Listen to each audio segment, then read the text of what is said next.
Okay, students, 8.4, and we're talking about scientific notation. Scientific notation is going to be very helpful when you go to chemistry and when you go to biology or physics or anything like that. So, let's first change this number into scientific notation. Now, scientific notation typically puts, you only have one whole number and you want to put it into this format. In this case, you want to move the decimal over two places, which gives me 2.834 times 10 to the, excuse me, to the second power. And what this will give me is an easier way to show that number if it was really, really large. Okay, well, here's the next one. This one I want to write in regular numbers, so I need to move the decimal over. When the exponent is positive, I move it to the right. So in this case, this becomes 4, and I like to put arrows underneath there. I go, it's 9, 1, 2, 3, 4, 5, and this is what that number looks like. It would be 490,000.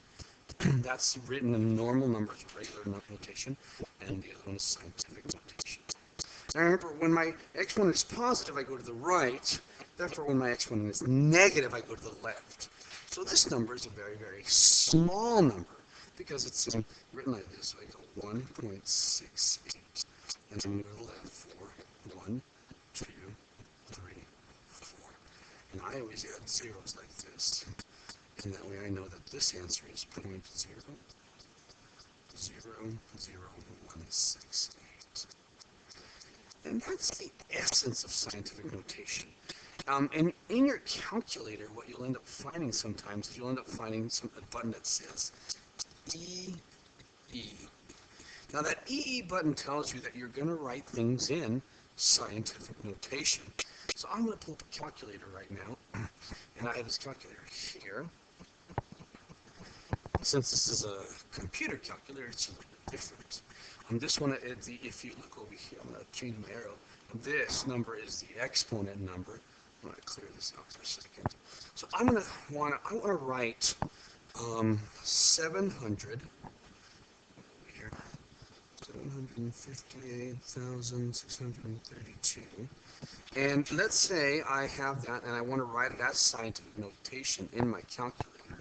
Now remember that I would have to move my decimal over 1, 2, 3, 4, and this becomes 7.5863 times 10 to the 4th. So let's see if my handy dandy calculator will do that. So at this point I write 7. I can't see the decimal very good on this board because it's kind of dim for me. 0.5863 to the 4th power. And let's see what I get if I hit an equal sign. Wow, I get 7,568. So you could use that either way in your calculator if you have really, really, really long numbers. Is that EE button, or in this case it's EXP button, and that E represents scientific notation. Now for a little bit of the tricky part is multiplying and adding some scientific notation.